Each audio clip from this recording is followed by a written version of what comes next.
अब जन्म कब हुआ था इसकी कथा मैं आपको प्रकाशित कर रहा हूं। भगवान शंकर और पार्वती कैलाश पर निवास करते हैं।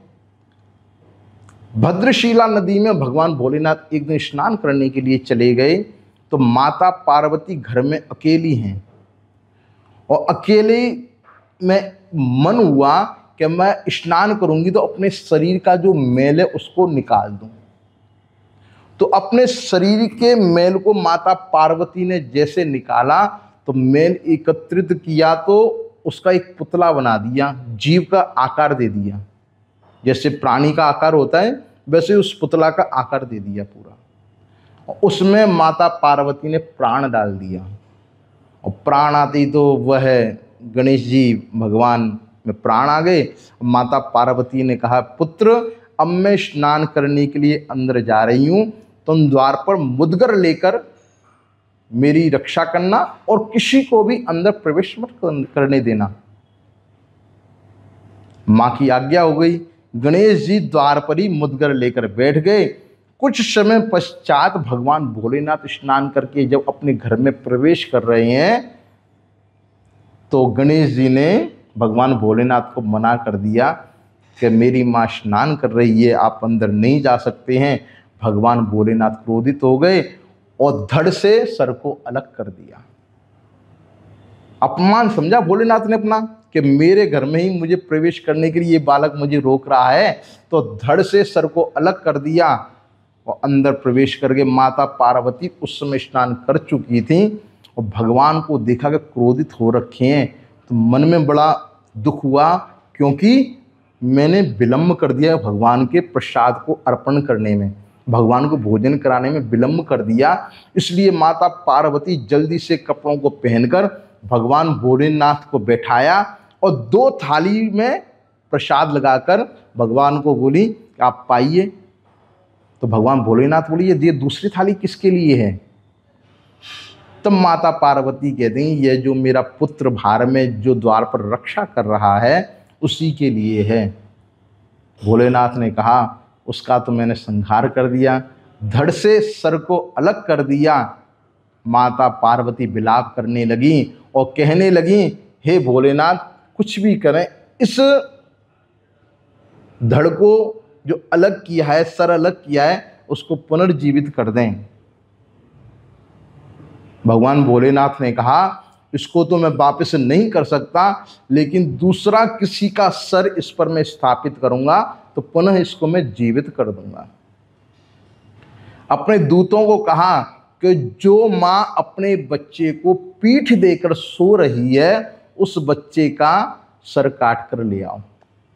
पूरे संसार में भ्रमण किया, एक हथनी अपने बालक को पीठ देकर सो रही थी, उसी का सर काटकर भगवान भोलेनाथ ने उस धड़ पर रख दिया। उसी से भगवान गजानंद का प्राकट होल गणेश जी महाराज की जय। उसमें पुनः देखिए, संसार के अगर कोई सबसे पहले कोई सर्जन है तो भगवान भोलेनाथ हैं। ऐसा कोई सर्जन है दुनिया में? किसी का सर हटाया और दूसरे का सर लगा दिया, फिर जीवित भी कर दिया। सबसे बड़े अगर कोई सर्जन है तो वो भोलेनाथ हैं। तो भगवान का प्राकट्य गणेश चतुर्थी के दिन ये हुआ है। अब दूसरा कथा यह है कि भगवान ब्रह्मा ने गणेश जी महाराज का बहुत सुंदर व्रत रखा गणेश चतुर्थी के दिन, और व्रत के बाद में भगवान गणेश जी प्रसन्न होकर ब्रह्मा जी को वरदान दिया। ब्रह्मा जी ने गणेश जी से कहा कि हे भगवान, मुझे यही वरदान दे दीजिए, मैं जो सृष्टि का निर्माण करता हूँ उसमें मुझे कभी भी अहंकार ना हो। तो गणेश जी ने तथास्तु कह दिया। जब तथास्तु कहकर जब चलने लगे तो आकाश मंडल में जो चंद्रमा हैं उनकी चलने की गति को देख के, उनके स्वरूप को देखकर हंस गया, परिहास कर दिया, उपहास कर दिया। तो गणेश जी महाराज ने श्राप दिया कि तुम बड़ा मेरा उपहास कर रहा है, आज से तुम जा काला कलूटा हो जा, तुझ में दाग लग जाए, तेरा कोई दर्शन करेगा तो उसको लांछन लगना पड़ेगा। इस भय से चंद्रमा मानसरोवर में जाकर छुप गया। अब पूरे संसार में त्राही त्राही हो गई, अब चंद्रमा निकले ही नहीं। ब्रह्मा जी आदि देवताओं ने गणेश जी से प्रार्थना करी, इसने जो आपका उपहास किया उसके लिए क्षमा करें। तब भगवान गणेश जी ने चंद्रमा को क्षमा किया, कहा कि ठीक है, पूरे साल इसका दर्शन करने से पुण्य ही पुण्य प्राप्त होगा, लेकिन जिस दिन इसने मेरा उपहास किया है, अगर इस दिन अगर इसका कोई दर्शन करेगा तो उसको झूठा कलंक लग जाएगा। इसलिए गणेश चतुर्थी के दिन भूल कर भी आप चंद्रमा का दर्शन ना करें। तब देवताओं ने कहा, भगवान अगर कोई भूलवश चंद्रमा का अगर दर्शन कर ले तो उसको क्या करना चाहिए? तो गणेश जी ने कहा कि शमंतक मणि की जो कथा है भागवत में, उसका अगर कोई श्रवण करे तो उसका जो दोष है उसकी निवृत्ति हो जाएगी, और द्वितीया का चंद्रमा बार बार दर्शन करे तब भी उस दोष से परिहार हो जाएगा। शमंतक मणि की क्या कथा है? द्वारिका में एक सत्राजित नाम के राजा हैं, और द्वारिकाधीश तो भगवान कृष्ण वहां पर पहले से ही विराजमान है।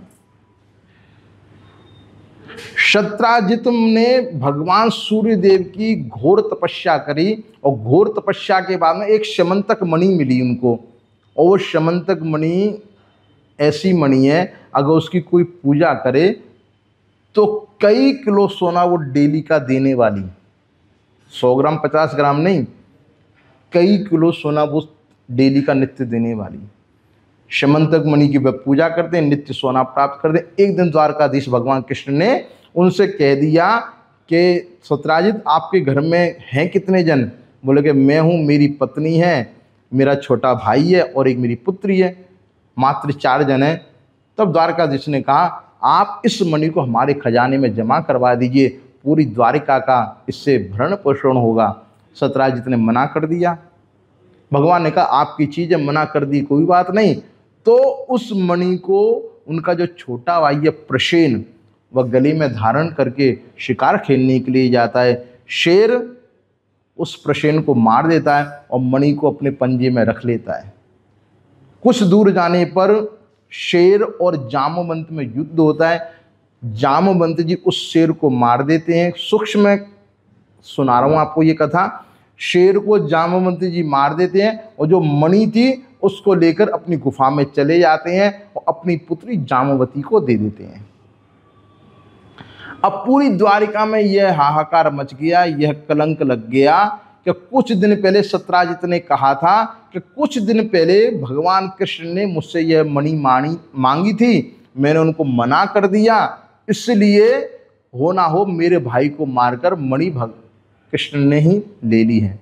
भगवान कृष्ण को बड़ा दुख हुआ कि मैंने मणि तो ली नहीं और झूठा कलंक मेरे ऊपर में लग गया।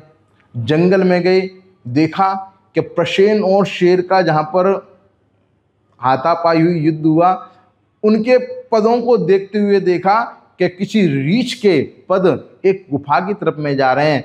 उन्हीं पद चिन्हों पर चलते हुए वह गुफा के अंदर में प्रवेश करते हैं, और प्रवेश करके जैसे ही देखते हैं तो एक बालिका, एक नवयुवती उस मणि से खेल रही है। जामवंत जी ने जैसे ही कृष्ण को देखा तो दोनों में युद्ध छिड़ गया। जामवंत जी त्रेता युग से भगवान राम के साथ में, और कृष्ण भगवान द्वापर में तब भी जामवंत जी हैं। ब्रह्मा जी के पुत्र हैं जामवंत जी। दोनों में युद्ध छिड़ा। 7 दिन तक पूरे द्वारिका वासियों ने भगवान कृष्ण का इंतजार किया। तब उन्होंने मन में सोचा कि भगवान की मृत्यु शायद अंदर में हो गई है, द्वारिका में वह आ जाते हैं, शोकाकुल रहते हैं। लेकिन जामवंत जी और कृष्ण का 21 दिन तक युद्ध चला था। तब जामवंत जी समझ गए कि हो ना हो ये मेरे रघुवर हैं, क्योंकि जामवंत जी ने त्रेता युग में भगवान कृष्ण राम से कहा कि भगवान, हर प्राणी ने युद्ध किया लेकिन मैंने युद्ध नहीं किया, क्योंकि मेरे लायक कोई पहलवान था ही नहीं। रावण था, उसको आपने मार दिया। तो इस रावण को आपने मारा तो थोड़ा आपके साथ में मेरी युद्ध करने की इच्छा है, थोड़ा मल्ल युद्ध हो जाए। तो भगवान राम ने कहा मैं अभी मर्यादा में बंधा हुआ हूँ, मैं स्वामी हूँ और आप सेवक हैं, तो स्वामी और सेवक में कभी युद्ध नहीं हो सकता है, इसलिए आपकी जो कामना है मैं द्वापर में जाकर पूरी करूंगा। उसी कामना को भगवान कृष्ण ने जामवंती जी के साथ में पूर्ण किया। युद्ध होने के बाद में भगवान को समझ गए जामवंत जी, तो उन्होंने कहा हे भगवान मुझसे गलती हो गई, और जो मणि थी भगवान कृष्ण को अर्पण कर दी। मणि के साथ में कहा मणि तो आप रखिए और मेरी बेटी भी आप रख लीजिए। तो जामवती जी की जो पुत्री है जामवती, वह कृष्ण के साथ में परिणित हो गई। अब वो मणि लेकर आए, सत्यराजित को दी। सत्यराजित बड़ लज्जित हुआ कि मैंने झूठा ही कलंक भगवान आपके ऊपर में लगाया। तब गर्गाचार्य जी कृष्ण भगवान कहते हैं कि मुझे झूठा कलंक क्यों लगा, मेरी कुंडली देखिए। तब उस गर्गाचार्य जी कहते हैं कि बचपन में आपको आपकी मैया ने, यशोदा मैया ने मना किया था बेटा आज के दिन चंद्रमा मत देखना। मैं आपको जैसे कह रहा हूँ कि चतुर्थी के दिन 27 अगस्त को चंद्रमा का दर्शन नहीं करना है, आप पूरे 14 दिन नहीं करते हैं, लेकिन अनायास ही उस दिन आपकी दृष्टि आकाश में चली जाती है और दर्शन कर लेते हैं। ऐसे ही भगवान कृष्ण को मैया ने मना किया कि बेटा आज के दिन चंद्रमा का दर्शन मत करना, गायों को चराने जाता है लेट हो जाए तो तुम चंद्रमा का दर्शन मत करना। भगवान कृष्ण अपने सर को नीचे करते हुए आ रहे हैं, बरसात का समय रहता ही है, ऊपर तो देखा नहीं, लेकिन जो गड्ढा रहता है जिसमें पानी भरा हुआ था, भगवान कृष्ण में गड्ढे में चंद्रमा का दर्शन कर लिया तो उनको झूठा कलंक लगा। तो कहने का मतलब यही है कि अगर कोई भूलवश चंद्रमा का दर्शन करता है तो YouTube के द्वारा या ब्राह्मण को बुलाकर श्यमंतक मणि की आप कथा सुनेंगे तो उसका परिहार हो जाएगा। नहीं तो झूठा कलंक 100% लगता है, एकदम 100%, 99% नहीं, 100% कलंक लगता है, झूठा ही। आपने जो कार्य नहीं किया उसका झूठा कलंक लगता है। तो आप श्यमंतक मणि की कथा YouTube के द्वारा भी सुन सकते हैं, जो हमने भी सुनाई है उसको भी सुन सकते हैं, या फिर आप द्वितीया का चंद्रमा हर बार कृष्ण पक्ष शुक्ल पक्ष में द्वितीय का चंद्रमा का दर्शन करेंगे, तभी जाकर इसका परिहार होगा। बोले गणेश जी भगवान की जय।